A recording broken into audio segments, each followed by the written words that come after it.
12 na ng tanghali. Radyo Pilipinas News Nationwide. Isang oras ng maiinit na balita. Updates sa mga mahalagang kaganapan. Mga isyong pinag-uusapan sa bawat sulok ng kapuluan. Radyo Pilipinas News Nationwide. At narito na ang ulo ng mga nagbabagang balita ngayong araw ng Miyerkules. Pangulong Duterte umapila sa mga mamahayag na gamitin ang konsensya sa paghatid ng balita.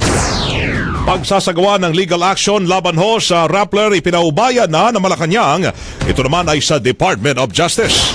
Bilang ng mga Pilipinong naniniwala na sila ay mahirap bumaba ayon sa pinakaling survey ng Social Weather Station.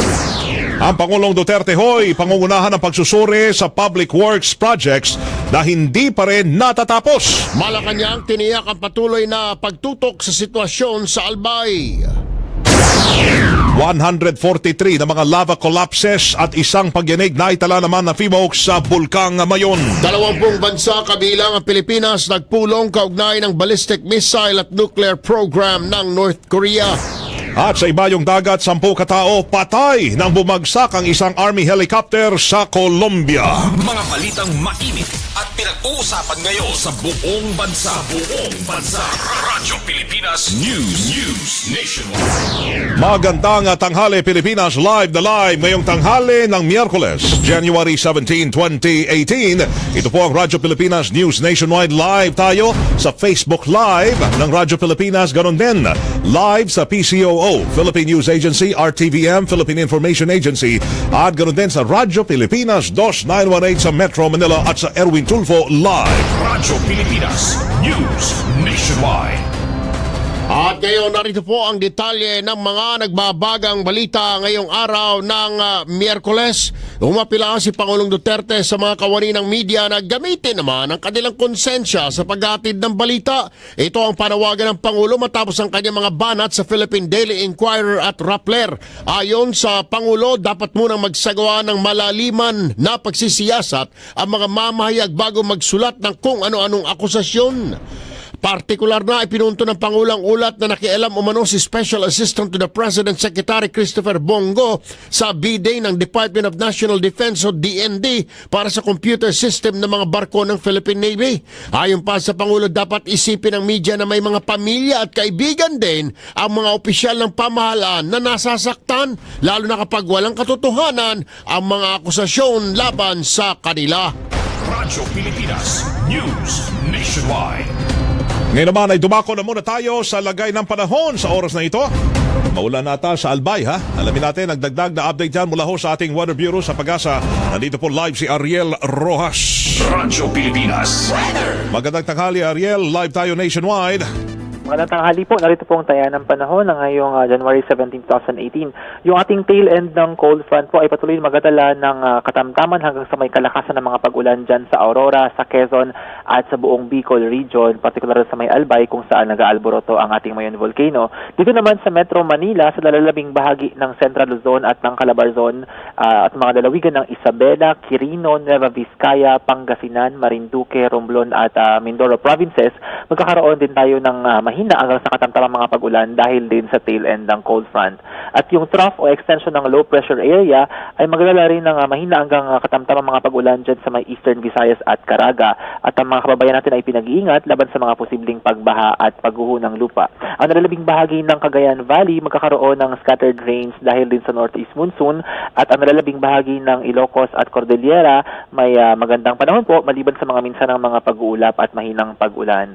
At nakataas pa rin ang ating gale warning sa mga baybay ng silangang Quezon, kasama na ang Polillo at Alabat Islands, Camarines Norte, silangang mga baybay ng Camarines Sur, Albay, Sorsogon, buong Catanduanes, Northern Samar at Eastern Samar. Hindi pa rin pinapayagang pumalaot ang maliliit na mga sasakyang pandagat sa mga nabanggit na lugar dahil ang karagatan ay magiging maalon hanggang sa napakaalon. At ang agwat ng temperatura sa Metro Manila ngayong araw ay 22 hanggang 30 degrees Celsius. At yan po ang latest mula sa Pag-asa Forecasting Center. Ariel Rojas po, magandang tanghali. Salamat, ha, Ariel Rojas mula ho sa ating Weather Bureau sa Pag-asa. Radyo Pilipinas News Nationwide. Balik tayo sa ibang mga headlines ngayong tanghali. May hanggang ngayong araw ang Rappler para maglabas ng ebidensya sa umano'y pakikialam ni Special Assistant to the President Bongo sa transaksyon ng Philippine Navy para sa pagbili ng weapon system. Si Alvin Baltasar sa buong ulat. Radyo Pilipinas Report. Hanggang ngayong araw na ito, ang deadline ay tinakda mismo ni Pangulong Rodrigo Duterte sa online news company na Rappler para ilabas ang mga ebidensyang hawak patungkol sa isang artikulong inilathala nito. Ito'y kaugnay sa umano'y ginagawang panghihimasok ni Special Assistant to the President Christopher Lawrence Bongo sa procurement process ng weapon system ng Philippine Navy na aabot sa 15.7 billion pesos. Garantiya ni Pangulong Duterte sa Rappler na kung masusuportahan nito ang inilabas na artikulo, walang pagdadalawang isip na kanyang pagbibitiwin o patatalsikin sa pwesto si Secretary Go na kanyang long-time trusted executive assistant. Sa kabilang banda ay kung hindi naman mapapatunayan ng Rappler ang intervention story nito kay Secretary Go, hinamon naman ang Pangulong reporter na siya ang magbitiw sa pwesto at iwanan ang pinaglilingkuran nitong online news organization. Hindi naman malinaw kung ang pinagbibitiw ng presidente ay ang Rappler reporter na sumulat ng news item o si Pia Renyada na humingi ng reaksyon lang kay Pangulong Duterte kaugnay ng nasabing balita. Mula sa Palasyo ng Malacanang, Alvin Baltasar, Radyo Pilipinas. Radyo Pilipinas News Nationwide. Hindi press freedom of or hindi freedom of the press kundi constitutional ban sa foreign ownership ang kinakaharap na issue ng online news portal na Rappler. Ayon kay Presidential Spokesperson Harry Roque, hindi pinagbabawalan ng pamahalaan ang sinuman na tumupad ng kanyang propesyon sa pamamahayag. Anya, sinabi ng Securities and Exchange Commission o SEC na nilabag ng Rappler ang batas kung saan hinayaan ito ang dayuhan na kontrolin ng isang korporasyon sa bansa. Kahit ano pa sabihin ng Rappler, you cannot claim a violation of freedom of the press unless there is prior restraint or actual censorship. Ito po, hindi pinagbabawalan ang kahit sino na mag-eksersisyo ng kanyang propesyon ng pamamahayag. Ang sabi po ng Securities and Exchange Commission, yung kumpanya po na Rappler Inc. at saka Rappler Holding ay lumabag po sa probisyon ng ating saligang batas na naglilimita ng pag-aari ng mga kumpanyang engaged in mass media sa mga Pilipino lamang. Dahil hinayaan nila ang dayuhan sa pamamagitan ng isang Philippine Depositary Receipt na magkaroon ng control pagdating dun sa pag-amenda ng Articles of Incorporation at saka ng bylaws ng Rappler Holding. So, it is not an issue of freedom of the press. It's an issue of upholding the constitutional ban on foreign ownership as far as the business of mass media is concerned. Inig ni Presidential Spokesperson Harry Roque. Radyo Pilipinas News Nationwide. Ipinaubayan na ng Malacanang sa Department of Justice naman o DOJ ang desisyon kung magsasagawa nga ba ng legal na hakbangin laban sa Rappler. Kasunod yan ang pagpapawalang visa ng Securities and Exchange Commission o SEC sa lisensya ng nabanggit na online news portal. Ayon kay Presidential Spokesperson Secretary Harry Roque, inendorso na ng SEC sa Justice Department ang kanilang desisyon at bahala na anya ang kagawaran kung kakasuhan ng Rappler batay sa SEC decision. Anya, may legal na basehan ng DOJ para ito'y isa katuparan, gayong napakalinaw naman ng naging desisyon naman ng komisyon kaugnay ng naging paglabag ng online news media organization. Sabi ni Roque, posibleng makasuhan ng Rappler ng paglabag sa anti-dummy law na may kaparusahang pagkakakulong ng 5 hanggang 15 taon. Naniniwala naman si Congressman Salvador Belaro na dapat nang amyendahan ang economic probation ng konstitusyon kaugnay sa ownership o pagmamayari ng mass media. Ito ay sa gitna na rin ng issue na kinakaharap ng news site na Rappler matapos kansilahin ng Securities and Exchange Commission ang registration nito. Sa panayam ng Radyo Pilipinas, sinabi ni Belaro na panahon na para gawin ang pag-amyenda dahil sa modernong panahon kung saan na ibobroadcast sa buong mundo ang anumang impormasyon sa tulong na rin ng internet. It's about time to amend the economic provisions of the Constitution. Ano po itong mga economic provisions na ito? Isa na yung mass media. Under the mass media, talagang limited. Ako po, naniniwala ko, it's about time to amend the restrictions on ownership and management in the Constitution. Kasi iba na ho ang panahon ngayon eh. Kinakailangang amendahan yung constitutional provision on ownership and management of mass media. Kasi ngayon, ang in is the internet. Ibig sabihin, pag pinablish mo sa internet, it could be seen anywhere in the world. The development here in the Philippines, you could not say that it could not be broadcast in any other part of the world. So it makes no sense. It makes no sense to control ownership only to the citizen. Ang tinig ni Congressman Salvador Vilaro. Pagtataguyod naman sa rule of law ang dapat makita ng mga kritiko ng gobyerno sa harap ng naging pasya ng Securities and Exchange Commission o SEC laban sa online news portal ng Rappler. Ayon kay Presidential Communications Operations Office Secretary Martin Andanar, hindi lamang naman sa Rappler in-apply ang batas, kundi pati maging sa mga higanteng kumpanya na may atraso sa pamahalaan. Inihalimbawa rito ni Andanar ang Philippine Airlines, isa sa mga kumpanya ng business tycoon na si Lucio Tan, kung saan mismo si Pangulong Rodrigo Duterte ang sumingil sa 6 na bilyong pisong utang nito sa airport. Anya, nariyan rin ang Mighty Corporation na pinagbayad rin ng Chief Executive ng tax liability nito at nakasigil naman ang gobyerno ng 25 billion pesos. Sabi ni Andanar, ilan lamang ito sa mga halimbawa na ginagawa ng administrasyon ang pagtataguyod ng rule of law ng pantay-pantay at walang pinapaboran. Naniniwala naman si National Press Club President Paul Gutierrez ng ibig sabihin ng responsible journalism ay pagtalima sa batas. May karagdagang ulat si Lawrence Tanhoco. Radyo Pilipinas Report. Ayon kay Gutierrez, ang National Press Club of the Philippines ay naninindigan na hindi dapat maapektuhan ang press freedom at kalayaan ng pamamahayag sa ang naging desisyon ng Securities and Exchange Commission ng online news platform na Rappler Incorporated. Pero dapat anyang sagutin ng naturang media entity ang SEC dahil sa tingin ng NPC ay lumabag umano ang Rappler sa mahigpit na probisyon ng saligang batas na kinakailangan na 100% kontrolado at pagmayari ng Pilipino ang mga media outfit. Paliwanag ni Gutierrez na bahagyang naantala ang pahayag ng NPC dahil sinusuri pa ng gusto ang naging desisyon ng SEC upang hindi madala sa siklakmo ng kanilang damdamin. Napatunayan ng NPC na nabase sa 29 na pahinang desisyon ng SEC na maliwanag umanong lumabag ang Rappler Incorporated nang pahintulutan nitong pumasok ang dayuhan na mamumuhunan na nagmamayari ng naturang media outfit base na rin sa kanilang isinumiting dokumento sa SEC. Mula dito sa lungsod ng Maynila, Lawrence Tanhoco, Radyo Pilipinas. Radyo Pilipinas News Nationwide. Ito po ang Radyo Pilipinas News Nationwide tanghali ng Miyerkules ngayon.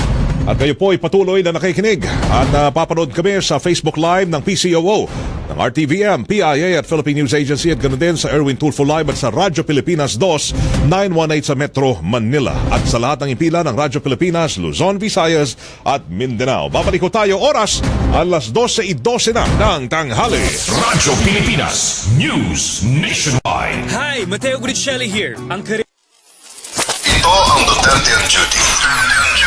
Ulat sa ginagawa ng Presidente. December 27, Miyerkules, Lanao del Norte. Nakiisa si Pangulong Rodrigo Duterte sa dasal na mapabilis ang recovery ng probinsya mula sa panalasa ng Bagyong Vinta. Inatasan din ng Pangulo ang iba't ibang ahensya ng gobyerno na bilisan ang pagtugon sa pangailangan ng mga apektadong mamamayan para maibsan ang bigat ng damdamin nila. December 30, Sabado, Rizal National Monument. Inalala ng Pangulo sa ika-121 anibersaryo ng kabayanihan ni Dr. Jose Rizal ang mga sakripisyo nito para makamit ng Pilipinas ang kalayaan. January 3, 2018, Miyerkules, Presidential Guest House, Davao City. Nag-courtesy call kay Pangulong Rodrigo Duterte si Indonesia Foreign Minister Retno Marsudi at ilang pang opisyal ng Indonesia Ministry of Foreign Affairs. January 8, Lunes, President's Hall, Malacanang. Iginawad ni Pangulong Duterte ang Order of Sikatuna na may ranggong dato kay outgoing South Korea Ambassador Kim Jae-shin. Kinagabihan ay nanguna ang Pangulo sa 21st Cabinet Meeting sa Malacanang. January 9, Martes. Tinanggap ng Pangulo ang credentials ng 4 na bagong non-resident ambassadors mula sa East Timor, Estonia, Malta at Paraguay. Nakipagpulong ang Chief Executive kay Communist Party of China Central Committee Deputy Director Meng Xiangfeng para ito sa mas gaganda pang ugnayan ng Pilipinas at China. Nag-courtesy call din kay Pangulong Duterte si Minister Seiko Noda mula sa Japan Ministry of Internal Affairs and Communications. Ito ang Duterte on Duty. Abangan sa susunod na linggo ang mga gagawin ng Pangulo.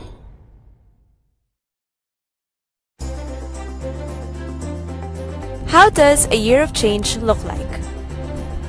2017 is a year of new beginnings, changes, and accomplishments for the new administration. One particular agency is the Presidential Communications Operations Office, which is the lead communications arm of the Philippine government and is at the forefront of covering all bases on ground, on air, on print, and online. Agencies have undergone major changes in order to bring the best coverage in the general tri and social media to keep the Filipino people informed of the news that matter. The People's Television Network is the national government's premier television network, dedicated to deliver news and information affecting the lives of each and every one of you.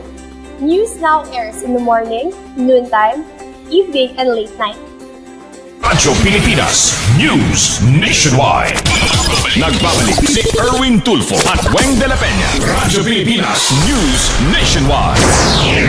Department of Finance na isumiti na sa Kongreso ay ikalawang package ng Tax Reform Program. Hinggil dito, tanggapin natin ang live report ni Chris Crismundo ng Philippine News Agency. Radyo Pilipinas Report. Naisumiti na nga ng Department of Finance o DOF ang second package ng tax reform program ng Administrasyong Duterte. Pagkabalik ng sesyon sa Kongreso nitong Lunes ay inihain na kaagad ng DOF ang package 2 ng tax reform program sa mababang kapulungan. Laman ng second package sa reforma ng buwis ay ang pagpapababa ng corporate income tax kung saan magbebenepisyo ang mga kumpanya. Mula sa kasalukuyang 30% na corporate income tax, magiging 25% na lamang ito sa ilalim ng Package 2 ng Tax Reform Program. Ani DOF Undersecretary Carl Kendrick Chua, kung ikukumpara sa mga bansa sa ASEAN, ang Pilipinas ang may pinakamataas na buwis na pinapataw sa mga kumpanya, ngunit pinakamababa naman pagdating sa koleksyon ng buwis. Layon din ng Tax Reform Program Package 2 na ilimita ang mga binibigay na income tax holiday sa mga kumpanyang namumuhunan sa bansa. Sa kasalukuyang mga batas, nagbibigay ang pamahalaan ng mga insentibo sa mga mamumuhunan sa mga piling industriya upang mahikayat ang mga kumpanya na mamuhunan sa mga sektor na ito. Nilinaw naman ni Chua na ang Package 2 ng reforma sa buwis ay magiging revenue neutral dahil habang ibinababa nito ang corporate income tax ay ililimita naman na ng gobyerno ang pagbibigay ng insentibo sa mga industriyang hindi na kailangan ang mga ito.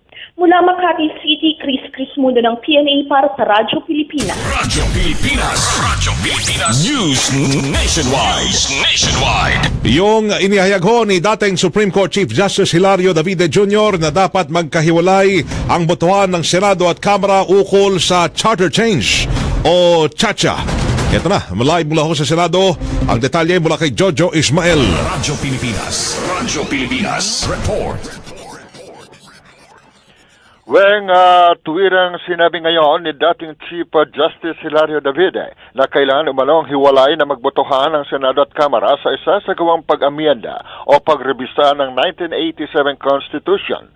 Sa pagdinig ng Senado sa panukalang Charter Change o CHACHA, tinukoy ni Davide ang isang probisyon sa Konstitusyon kung saan sinasabi ng anumang isa sa gawang pag-amyenda o kay pagrebisa ng Konstitusyon, ito'y maaring ipanukala ng Kongreso at sa pamagitan ng boto ng 3/4 votes ng lahat ng miyembro at sa pamagitan ng Constitutional Convention o CONCON. Wala umanong binabangkit sa nasabing probisyon ang patungkol sa pagupo ng dalawang kapulungan bilang isang Constituent Assembly o CONAS at kung ang Kongreso o ang Senado at Kamara ay magkasanib na magbotohan o kaya magkahiwalay na magbotohan. Tinukoy ni Davide ang opinyon ni Father Joaquin Bernas kung saan sinabi umano nito na walang nababangkit sa 1987 Constitution patungkol sa joint session o magkasanib na sesyon ng Senado at Kamara. Dagdag pa ni Davide na bonsod ng pananahimik na batas patungkol dito, inaakala na ang dalawang kapulungan ng Kongreso ay maaring magsagawa ng kani-kanilang balangkas ng amyenda sa saligang batas at kanilang magkahiwalay na ring pagbobotohan at ipapasa sa pamagitan ng 3/4 votes ng lahat ng miyembro ng bawat kapulungan. Kapag may pagkakaibaan niya sa ipapasa ng Senado at Kamara, ito'y pag-uusapan sa bicameral conference para makabuo ng isang magkasanib o pinag-isang bersyon ng panukalang charter change at muling pagbobotohan din ito ng magkahiwalay para sa ratifikasyon ng pinal na bersyon ng hakbangin. Mula rito sa Senado, George Ismael, nag-uulat para sa Radyo Pilipinas. Samantala, Kabataan Party List Representative Sara Ilago dismayado sa mabilis na pag-aproba sa Concurrent Resolution number 9 o ang pag-convene ng Kongreso sa Constitutional Assembly o CONAS. Mula sa Kamara, may live report ang aming kasama, si Rene Tichanco. Radyo Pilipinas Report. Pinuna ni Kabataan Party List Congresswoman Sara Ilago ang minadaling pagpasa ng House Concurrent Resolution number 9 na magbibigay daan sa Kongreso na i-convene bilang isang Constitutional Assembly para susugan ng saligang batas. Ayon kay Ilago na ang minadaling pagpasa nito ay pagkapakita ng pangibabaw ng supermajority ay umaktong rubber stamp ng pamahalaan. Sinabi ni Ilago, nakalinya sila para sa pagkatanong na biglang ipanukala ng Deputy Majority Leader na isa na ang interpellation, debate at kagad na kumilos para sa Viva Voce voting sa kabila ng mga pagtuto ng ilang mambatas. Dagdag pa ng Kabataan Party List Solon na hindi na maikukubli na ang pagkumbin ng Kongreso sa isang Constitutional Assembly ay paraan para iratsada ang pagkakaroon ng Charter Things. Samantala sa ongoing impeachment sa hearing dito sa House Committee on Justice headed by Congressman Rinaldo Mali, nagpapaliwanag ngayon ang tanggapan ng Supreme Court sa pagbili ng Toyota Land Cruiser para sa Chief Justice by lumabag sa saligang batas o hindi. Mula sa Kamara, Rene Tichanco, Radyo Pilipinas. Salamat Rene Tichanco. Ngayon naman si Attorney Jocelyn Fabian konestyon sa issue ng delay o yung pagkantala ng mga retirement benefits ng mga huwes at maestrado ng Korte Suprema. Si Marian Bastasa sa kanyang ulat. Radyo Pilipinas Report.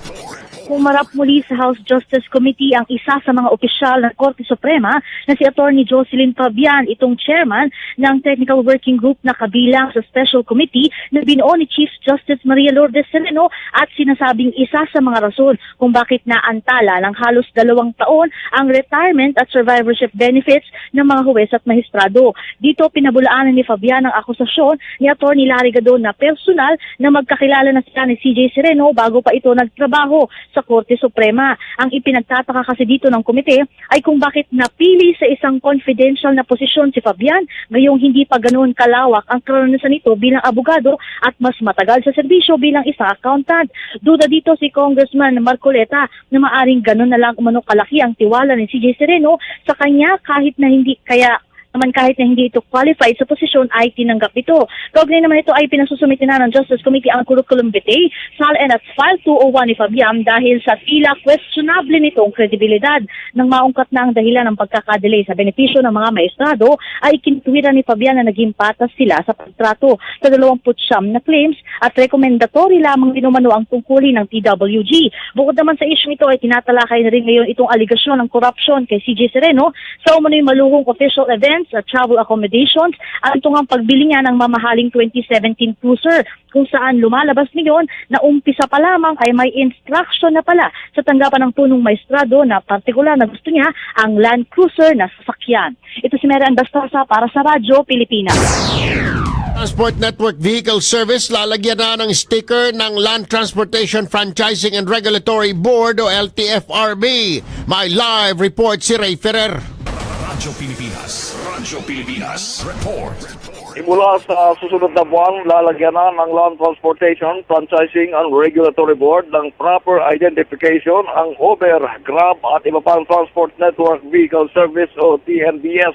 Ito ay ayon kay LTFRB Board Member Attorney Eileen Lisada para malaman kung ang isang sasakyang tumatakbo sa kalsada ay pribado o kabilang sa Transport Network Company.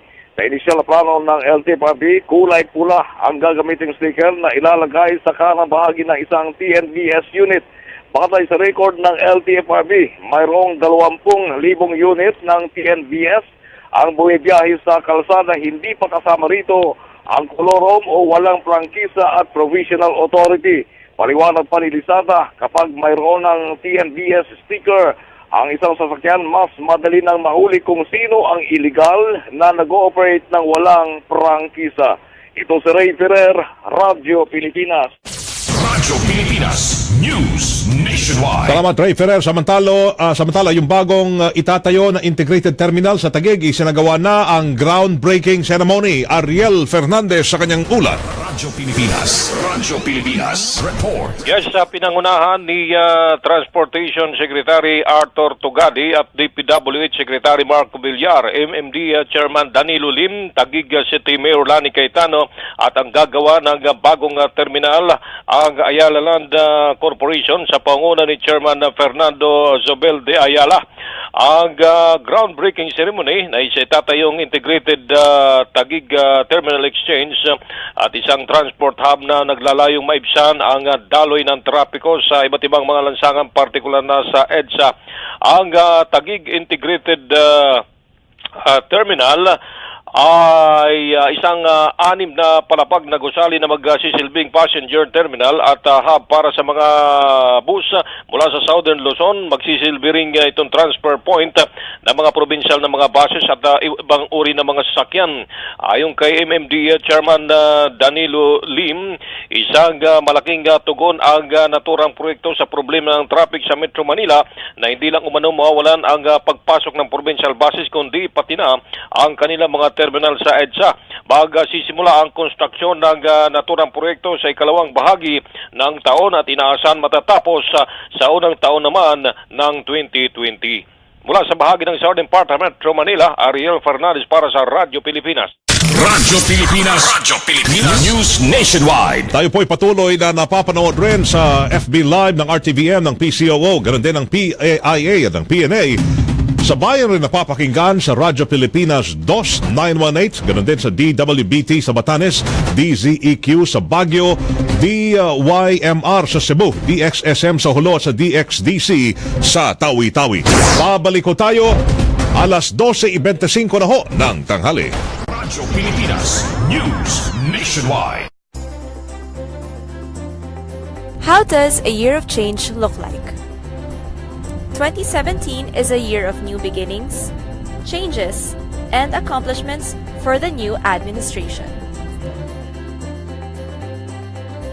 One particular agency is the Presidential Communications Operations Office, which is the lead communications arm of the Philippine government and is at the forefront of covering all bases on ground, on air, on print, and online.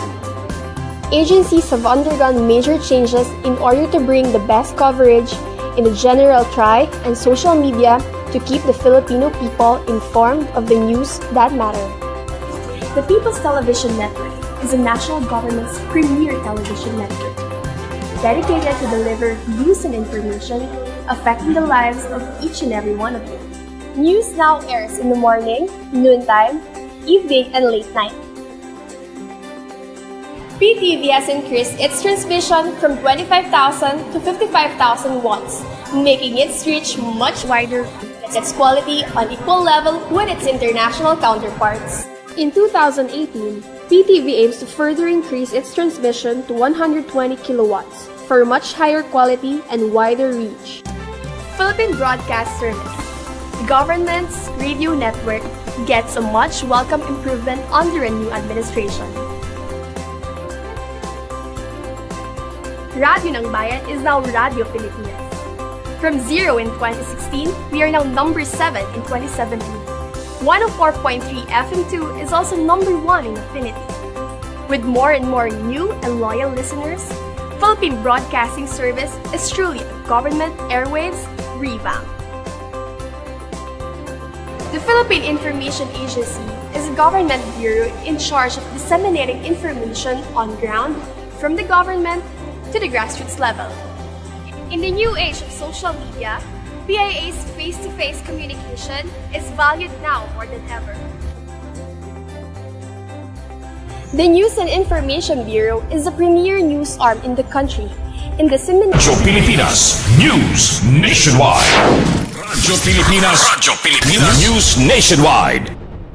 Baligo tayo sa Radyo Pilipinas News Nationwide. Ngayon naman ay dumako tayo sa mga lalawigan. Mahigit na sa 34,000 katao na ang nasa evacuation centers kaugnay sa pag-aalburto ng Bulkang Mayon. Dakuhin natin ang lalawigan ng Albay, naroon si Nancy Mediavillo. Radyo Pilipinas. Radyo Pilipinas. Report. Lumobo ng evacuate sa lalawigan ng Albay ng mahigit 34,000 katao or mahigit sa 18,000 mag-anak mula sa 5 bayan at 3 lungsod na nakapaligid sa Bulkang Mayon. Pinakamarami dito sa lungsod ng Legazpi, mahigit 11,000 katao. Sunod ang Kamalig, mahigit sa 6,000, Daraga halos 5,000, Ginubatan mahigit sa 4,000, Malilipot at Santo Domingo halos 3,000, Tabaco at Ligao halos 2,000. Sinabi ni Albay PSWDO Officer Eva Grajeda, patuloy ang pagbigay tulong sa mga ito ng pamahalang panlalawigan ng Albay bilang augmentation sa kakayahan ng mga lokal na pamahalaan. Dagdag pa ang tulong ng Department of Social Welfare and Development. Ang nabanggit na bilang ay maaari pang madagdagan dahil sa patuloy pa ang evacuation na pinapatupad ng PDRMC Albay at LGUs. Ilan sa mga reklamo ng evacuees ay ang over-congestion sa isang kwarto o silid-aralan. Batay sa United Nations International Standards, dapat sa isang kwarto ay mayroon lamang na 8 mag-anak, subalit hindi ito nasusunod. Pinagbigay halimbawa ang sitwasyon sa Legazpi City na mahigit 2,000 mag-anak, ito ay nakaukupa lamang sa 5 evacuation centers. Si Mayor Noel Rosal ay nagpatawag na ng tulong para mabigyan ito ng solusyon at madagdagan ang evacuation centers sa lungsod. Mula sa Albay, Nancy Mediavillo, Radyo Pilipinas. Maraming salamat sa iyo, Nancy Mediavillo. Doon tayo sa Tuguegarao naman ngayon, ang 32 kabataang pawang mga anak ng magsasaka at mangingisda pasok doon sa scholarship grant sa Taiwan. Si Teresa Campos sa kanyang report. Radyo Pilipinas report. 32 anak na mga Cagayanong magsasaka at mangingisda ang maswerteng nakakuha ng scholarship grants sa Tajian University ng bansang Taiwan. Ayon kay Acting Provincial Agriculture Officer Perlita Mabazan, itong nakarang linggo nang sumalang sa interview ang mga aplikante kung saan mula sa target na 50 scholars, 32 lamang sa mga ito ang pumasa. Isang napakagandang oportunidad ito para sa mga Cagayano na libre ang pag-aaral sa loob ng 2 taon kasama na ang kanilang tirahan at pagkain. Bukod dito, may pagkakataon pang makapagtrabaho sa Taiwan matapos ang kanilang graduation. Kasalukuyan na ngayon pinoproseso ang mga dokumento ng mga scholars kung saan umaasiste naman ng provincial government. Kinakailangan kasing nasa Taiwan na ang mga scholars sa February 1 dahil Pebrero ang pagsisimula ng klase sa nabanggit na universidad. Ayon pa kay Mabaza, maliban sa scholarship grants para sa mga batang Cagayano, nauna nang ibinahagi ng mga Taiwanese ang kanilang teknolohiya sa pagtatanim ng palay kasabay ng pagpapakilala sa kanilang hybrid rice seeds. Ito na ngayon na itinanim ng OPA sa 70 ektarya lupain sa Tuaw na may kakayahan umanong mag-ani ng 400 sako kada ektarya mula sa 80 hanggang 100 kaban lamang. Mula sa Tuguegarao City, Teresa Campos, Radyo Pilipinas. Radyo Pilipinas News Nationwide. Mga ahensya ng pamahalaan sa Cordillera Region walang nakakuha ng excellent rating noong 2017 ayon sa Civil Service Commission. Mula Baguio, Andre Amadeo may ulat. Radyo Pilipinas report. Walang nakaabot sa excellent rating sa mga ahensya ng pamahalaan sa Rehiong Cordillera na sumailalim sa Assessment and Evaluation ng Civil Service Commission hinggil sa implementasyon ng Anti-Red Tape Act o ARTA noong 2017. Itong inahayag ni Assistant Regional Director Cornelia Rillera sa panayam ng Radyo Pilipinas Baguio. Anya, ito ang kauna-unahang pagkakataon na walang nakaabot sa excellent rating sa 17 ahensya ng pamahalaan na sumailalim sa assessment noong nakarang taon. Hindi tulad ng mga nagdaang taon na maraming nagtamo ng excellent rating at nabigyan ng parangal sa Client Satisfaction Center Seal of Excellence Award. Ipiniliwanag ni Director Rillera na tinitingnan ngayon ng CSC kung naging problema ang survey tools na kanilang ginamit sa assessment and evaluation dahil masyado itong strikto sa mga detalye sa implementasyon ng ARTA. Nakaraktang parangalan ng Civil Service Commission sa susunod na linggo ang mga tinaguriang anti-red tape champions sa buong bansa. Mula sa lungsod ng Baguio, Andre Amadeo, Radyo Pilipinas. Andre Amadeo, doon naman ho tayo sa Agoo. Yung DOH Region 1 Horon ay pinanawagan ng pagtitiyak sa kalinisan ng mga inihahandang pagkain, lalo na sa mga bata. Si Maricel Fronda sa kanyang report. Radyo Pilipinas report. Sa mga magulang at guro na namamahala sa pagkain ng mga bata, marapat ang ibayong pag-iingat upang hindi malagay sa panganib ang buhay ng mga ipinaghahanda. Ito ang panawagan ni Department of Health Region 1 Director Mirna Cabotaje. Ayon sa opisyal ng DOH Region 1, Ngayon nagsimula na naman ang pasukan ay marapat ding bantayan ang ibinibigay na pagkain sa mga bata, lalo na kapag sila ay nasa paaralan. Ayon kay Director Kabutahe, sa panahon ngayon kung saan pabago-bago ang klima, mas madali ring napapanis ang mga pagkain lalo na yaong hindi maingat ang pagkakahanda. Dinagdag pa niya sa nagdaang pagdiriwang ng Kapaskuhan at Bagong Taon ay tila nag-enjoy lang at walang pakundangan ng pagkain dahil na rin sa kaisipang minsan lang ito sa isang taon. Pero tulad din sa panahong iyon, walang mas mainam kundi ang pag-iingat sa paghahanda at paghahain ng iba't ibang pagkain.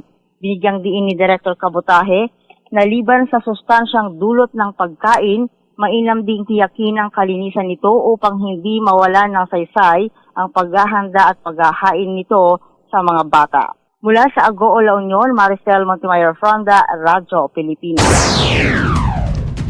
Samantala, LTO Dagupan nagdagdag ng operating hours upang mabawasan na ang mga backlog sa mga lisensya. Mula Dagupan, Sara Kayabyab may report. Radyo Pilipinas report. Aminado ang Land Transportation Office o LTO Dagupan District Office na aabot pa rin sa 20,000 ang backlogs nila kahit nasimulan na nung nakarang taon ang inisyal na pag-i-issue ng mga driver's license. Ayon kay Madam Eileen Peteros, ang Transport Regulation Officer ng LTO Dagupan, dinagdagan na nila ang kanilang operating hours na ngayon ay mula alas 5 ng madaling araw hanggang alas 10 ng gabi upang matapos ang kanilang target na 300 ang maisyuhan ng lisensya bawat araw.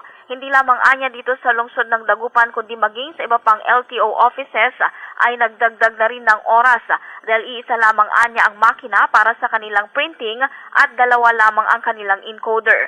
Dahil dito limitado lamang anya ang kaya nilang matapos sa loob ng isang araw. Sinabi naman ito na sa mga hindi pa nakakakuha ng kanilang driver's license, maaari para mga gamitin ang mga temporary driver's license na ibinigay ng kanilang tanggapan dahil valid pa naman anya ang mga ito. Mula Dagupan City, Sara Kayabyab, Radyo Pilipinas. Radyo Pilipinas News Nationwide. Ito pa rin ang Radyo Pilipinas News Nationwide. Marami pang susunod na mga balita. Diyan lang ho kayo mga kababayan na napapanood tayo ng live pa rin sa Facebook Live ng Radyo Pilipinas at ganoon din ng PCOO, RTVM, PIA, Philippine News Agency at napapakinggan rin sa Radyo Pilipinas 2918 sa Metro Manila. Ang oras alas 12:36 na ng tanghali. Radyo Pilipinas News Nationwide. Ito ang Duterte on Duty. Ulat sa ginagawa ng Presidente.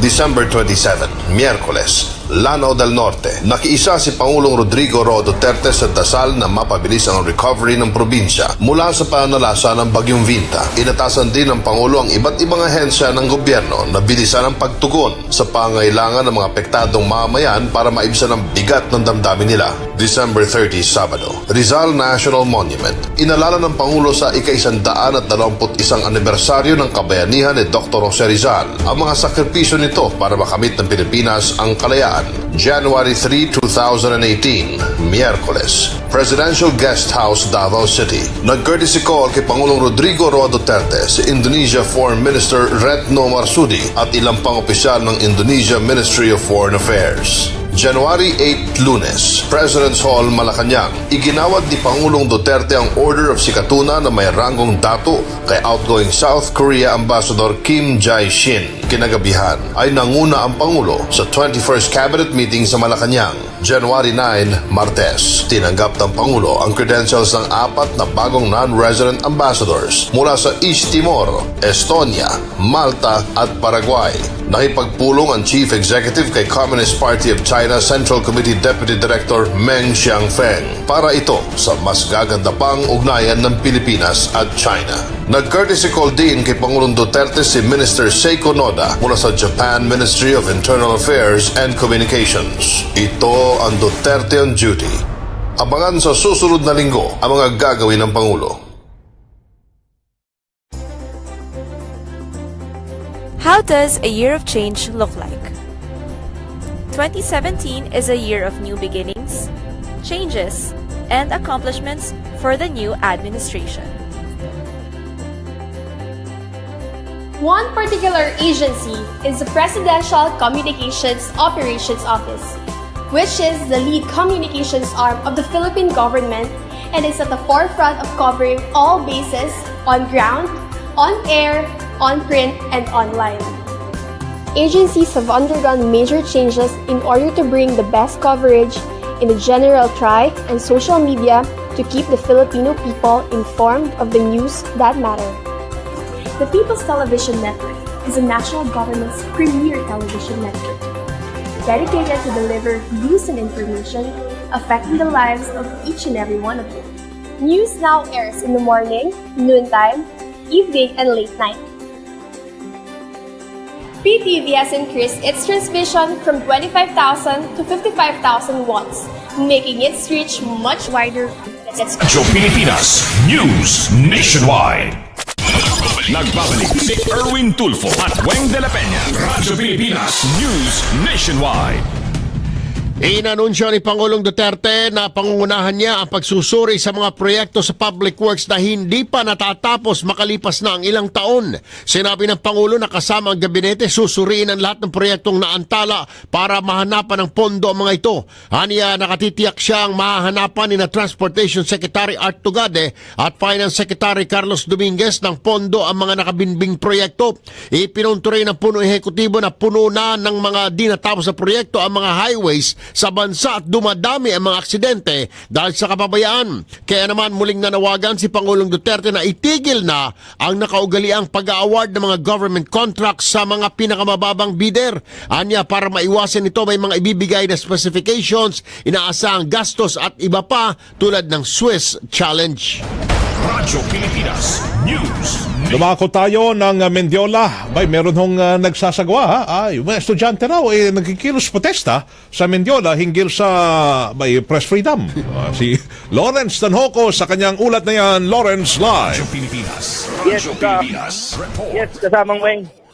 Yes, kasamang Weng. Andito ngayon tayo sa Mendiola sa mismong tulay kung saan nagkakaroon na nagsasagawa ng isang kilos protesta ang grupo ng mga kabataan. Tinatawag nilang College Editors Guild of the Philippines at isinisigaw nga nila ang Defend Press Freedom kung saan nakikianid sila o nakikisimpatya sila sa nangyayari ngayon o sa pagdaraanan ngayon nitong isang news online website na Rappler. Pawang isinisigaw ng mga ito yung resist crackdown at nanawagan din sila ng pagbaba ng Pangulong Rodrigo Duterte sa pwesto.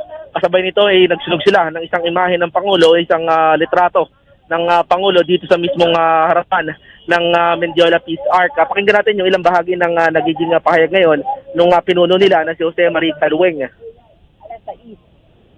At sa mga susunod pang mga araw ay mamagaganapin pagkilos upang igiit ang ating karapatan, hindi lamang upang pahayag, kundi ang ating demokrasya. Yan, kasamang Weng ang ilan sa mga naging pahayag nitong ni Jose Marie Calweng, ang presidente ng College Editors Guild of the Philippines.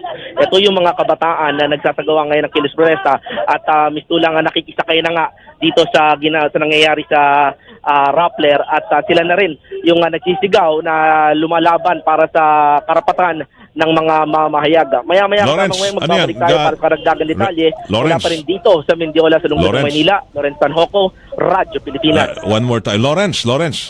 Ayun, di ako narinig Baka walang...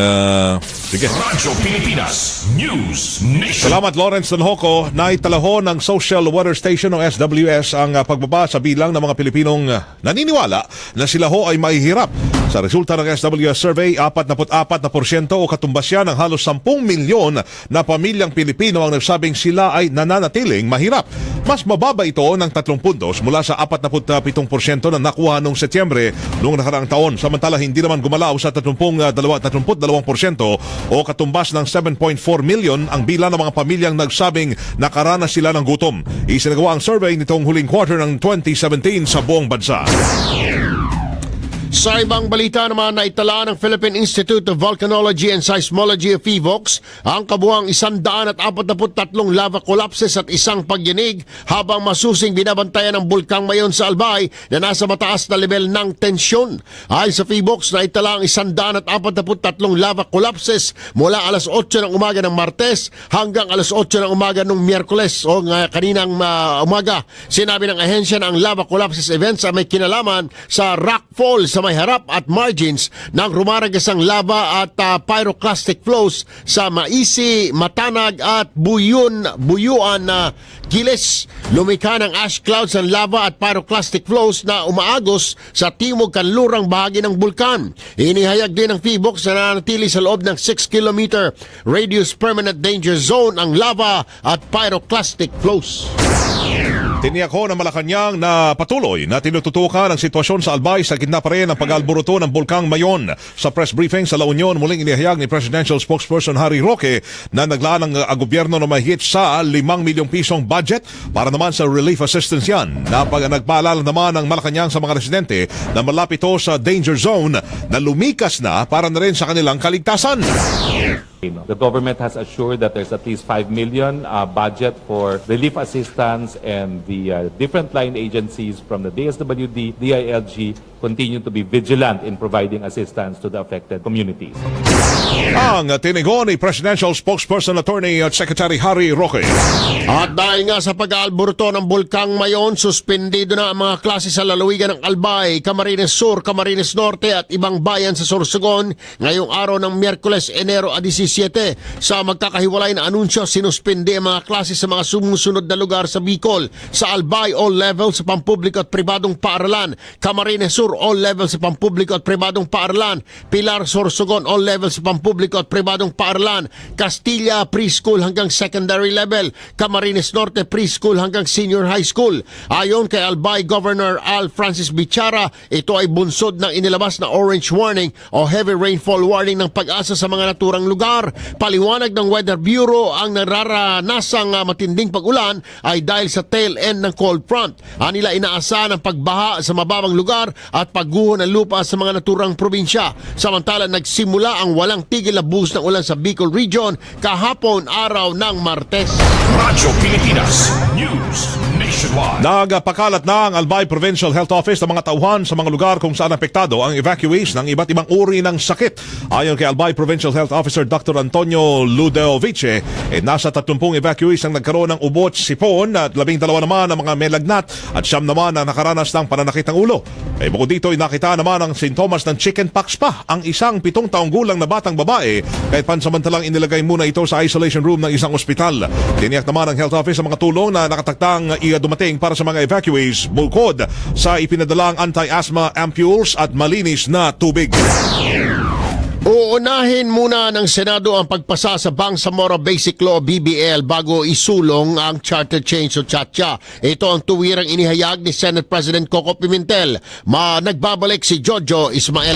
Radyo Pilipinas Report. Bunsod ng ilang masalimuot na usapin kaugnay ng isinusulong na pag-amyenda sa 1987 Constitution, pagtutuunan muna ng Senado ang pagpasa ng panukalang Bangsamoro Basic Law o BBL. Ito ay sa halip na uunahin ang panukalang charter change o ang CHATCHA. Sa panayam, tuwirang sinabi ni Senate President Coco Pimentel na mas madaling maipasa ang BBL sapagkat ito ay pinapayagan sa umiiral na 1987 Constitution. Ginawa ni Pimentel ang pahayag kasunod ng pagpasa sa Kamara ng panukalang Constitutional Assembly bilang pamamaraan sa gagawing pag-amyenda sa Konstitusyon. Nabanggit din ng Senate President na kanilang igigiit sa Senadong patuloy na pagpapairal ng bicameral mechanism kung saan magkahiwalay na magbotohan ang Senado at Kamara ukol sa panukalang charter change at ang BBL. Ang anumang pagkakaiba ng dalawang kapulungan ay marapat lamang umano na ayusin sa Bicameral Conference Committee at kapag kanilang napag-isa na ang kanilang mga bersyon, hiwalay na magbobotohan muli sa kanilang mga kapulungan para sa pinal na pagpapatibay ng mga panukalang hakbanging BBL at ang charter change. Mula rito sa Senado, George Ismael, nag-uulat para sa Radyo Pilipinas. Maraming salamat, Jojo Ismail. Nagpulong ho ang dalawang bansa kabilang ang Pilipinas kaugnay ng ballistic missile at nuclear program ng North Korea. Pinangunahan ng Canada at Estados Unidos ang 2 araw na Vancouver meeting sa gitna ng paghupa ng tensyon sa Korean Peninsula. Yan ay matapos magharap ang North at South Korea kasabay ng pagpabor ng Pyongyang na magpadala ng mga atleta sa Pyeongchang Winter Olympics. Sinasabing kumalma na rin ang tensyon sa pagitan ng Washington at Pyongyang. Nauna nang sinabi na naging matagumpay ang ballistic missile nito na maaring magdala ng atomic warhead sa Amerika. Pero duda ang Estados Unidos na handa ang leader ng North Korea na makipagkasundo sa kanilang weapons program. Ang Vancouver Group ay binubuo ng 20 bansa na kinabibilangan ng Australia, Britain, France, India, Japan, ang Pilipinas at ang South Korea. Sa ibang balita naman, tiniyak ngayon ni Senador Mig Zubiri kay Pangulong Duterte at sa lahat ng mga Pilipino, lalo na sa Moro Islamic Liberation Front o MILF, na kanilang sisikaping maipasa sa Senado ang panukalang Bangsamoro Basic Law o BBL. Ayon kay Zubiri, chairman ng Senate Subcommittee on BBL, na simulan na nila ang pagdinig sa panukalang hakbangin noong 20 ng Disyembre kahit na naka-recess na noon ang Senado. Aniya, tuloy-tuloy na ito at ang kanilang susunod na pagdinig ay naitakda na para sa 23 ng Enero.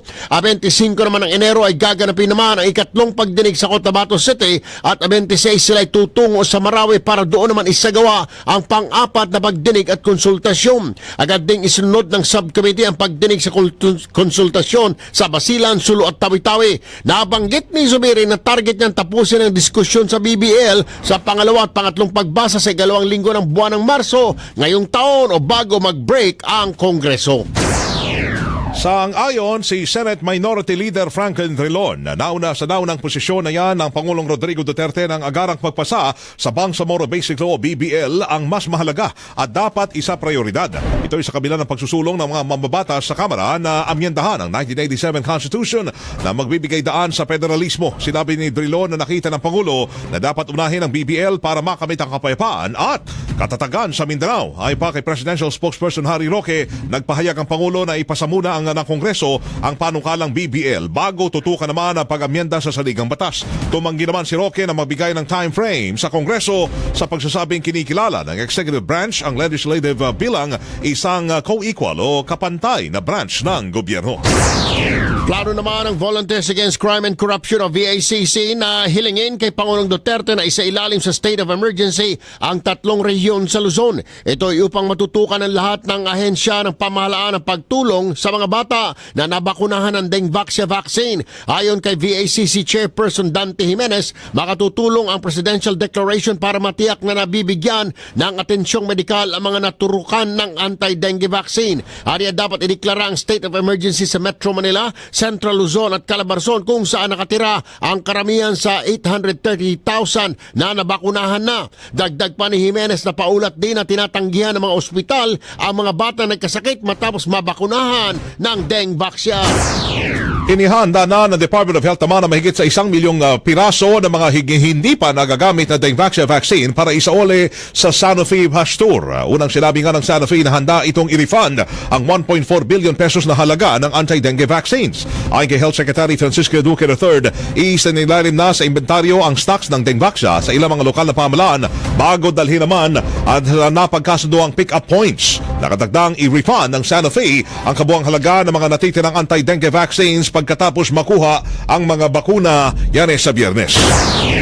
Samantala, arestado ang Chief of Police ng Sasmuan, Pampanga dahil sa reklamo ng extortion o pangingikil. Nagbabalik sa Leo Sarne. Radyo Pilipinas Report. Inaresto ng mga operatiba ng PNP Counterintelligence Task Force o CITF kagabi ang Chief of Police ng Sasmuan, Pampanga sa reklamong extortion. Kinilala ni CITF spokesman Chief Inspector Jewel Nicanor ang arestadong pulis na si Sasmuan Chief of Police Senior Inspector Romeo Bulanadi.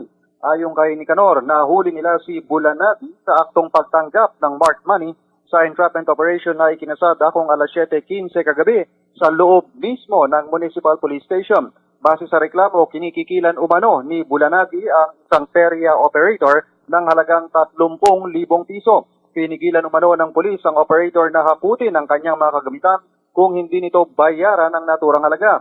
Ito ang ikalawang matagumpay na operasyon ng CITF laban sa mga Cotton Cops kahapon matapos nilang unang mahuli ang 6 na pulis sa Caranglan, Nueva Ecija na nangungotong sa mga biyahero ng produktong patungo ng Maynila. Mula sa PNP, ito si Leo Sarne para sa Radyo Pilipinas.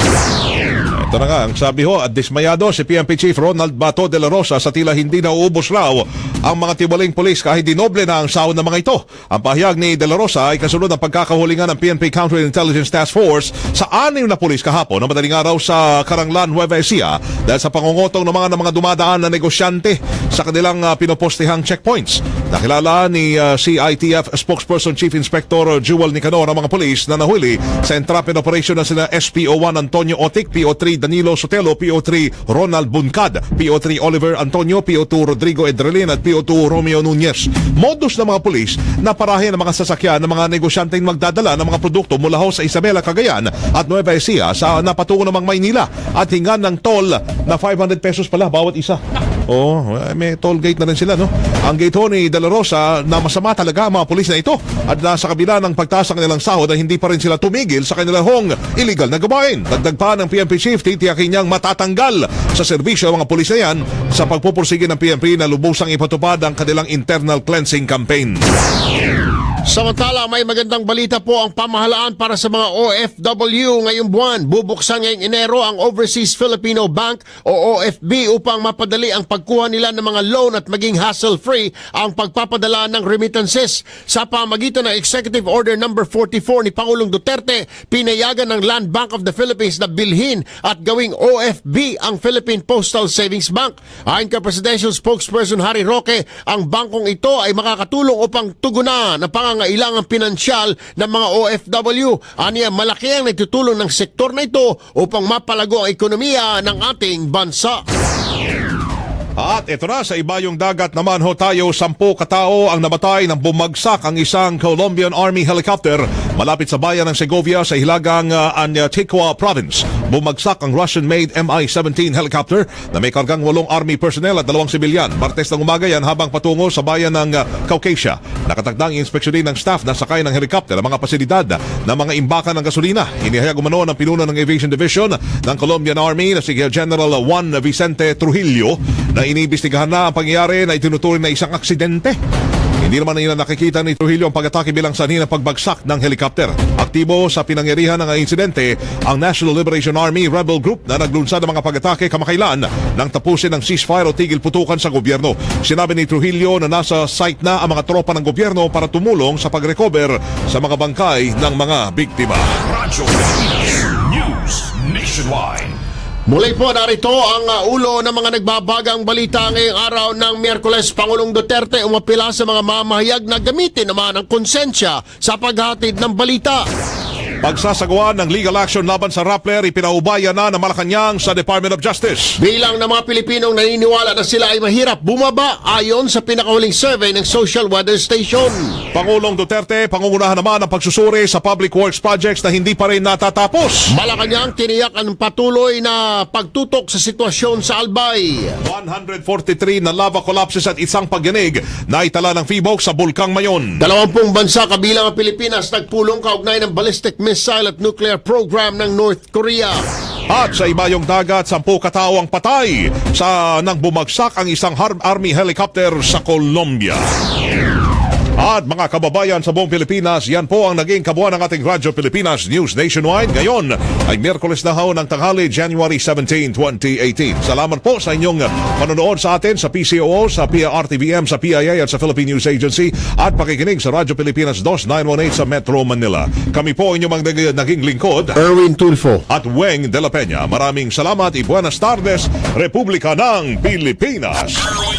Erwin Tulfo, Weng de la Peña, Radyo Pilipinas News Nationwide.